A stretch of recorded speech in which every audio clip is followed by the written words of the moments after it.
Okay, so now what we're going to do is, so that was basically chapters 2, so how to make graphs and frequency tables, and now we're going to kind of move on to chapter 3, which is measures of central tendency.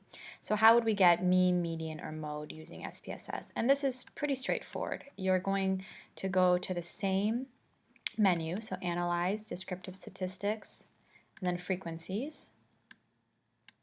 And then instead of clicking charts, you click statistics. And here you see in this box, it says central tendency. So you can do mean, median, and if it makes sense, if it's like a nominal variable, you might want to do mode. So you can click, so here we have age. So mean would make sense, right? Because we want to know the average age. And median could work too. Maybe we want to know what percent of, at what age like the 50 percentile falls. Now I'm going to skip ahead a little, and in chapter 4 we talk about measures of variability or variance.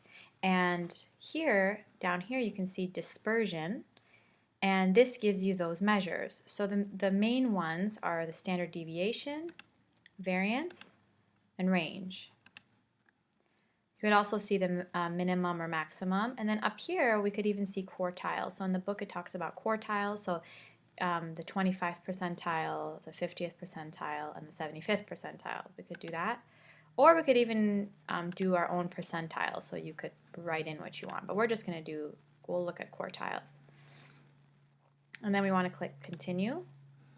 And then I don't want the frequency table, so I make sure that's not checked. And then I click, let's make sure there's no charts. Oh, there is. So no charts. We don't need that. And then we can click OK. So here we can see all of our information. So we see the N, what's valid. So there was 1,490 valid responses, 10 were missing. Then we can see the mean was about 50. The median was 50, so 50% of the sample is under the age of 50. We can see the standard deviation and the variance here. We can gauge the spread of the data like that. And then the range, so the range is 71 years. The percentile is, the 25th percentile would be 36 years old. So we could say 36% of the sample is, or sorry, 25% of the sample is under 36, 50% of the sample is under 50, and 75% of the sample is 62 or under. And so if you notice, the 50th percentile is the same as the median, right? It's the same. And so this gives you all of those measures in this way. Now, in your instruction sheet, I also mentioned that you can split up the data. Let's say you want to compare the age of men and the age of women. How would you do that? So what you want to do is you want to go to data up here,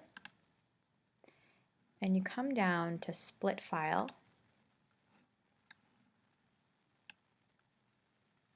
And so we see this menu here, and what you want to do is find the variable. So we're talking about age here, and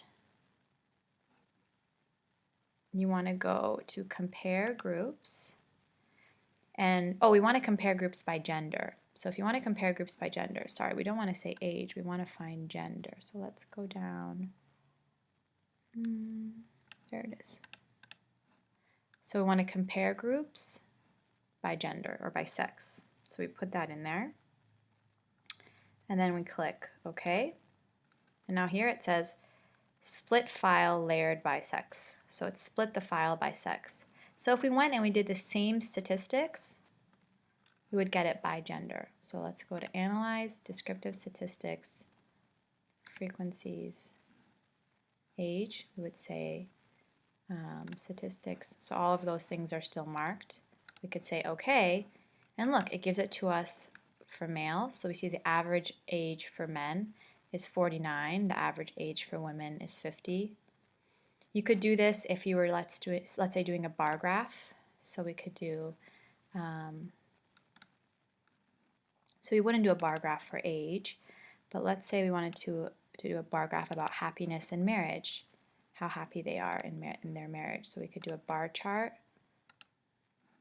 We don't want any of these statistics for this for now, because that may not make sense. And we can actually have a frequency table too. Let's look at what we get.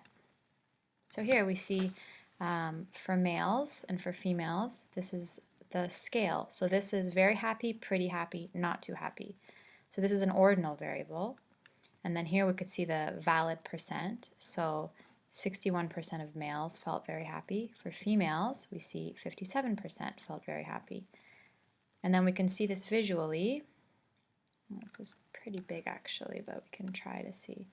So this is for males, and this is for females. Now later when we talk about crosstabs, we'll see how we can make these side by side so that there'll be a column for males and a column for females, so you can put them right next to each other. But for now I just want to show you how you can split the file.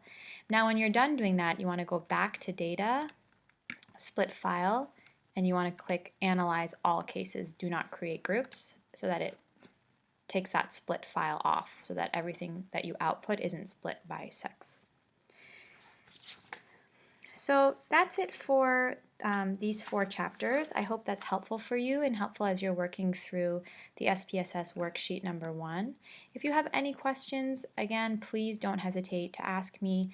I can Zoom call with you and go step by step like this with you through whatever questions you have as we talk. I can share my screen and guide you through it, or we can talk in any other capacity that's helpful for you. Okay, good luck.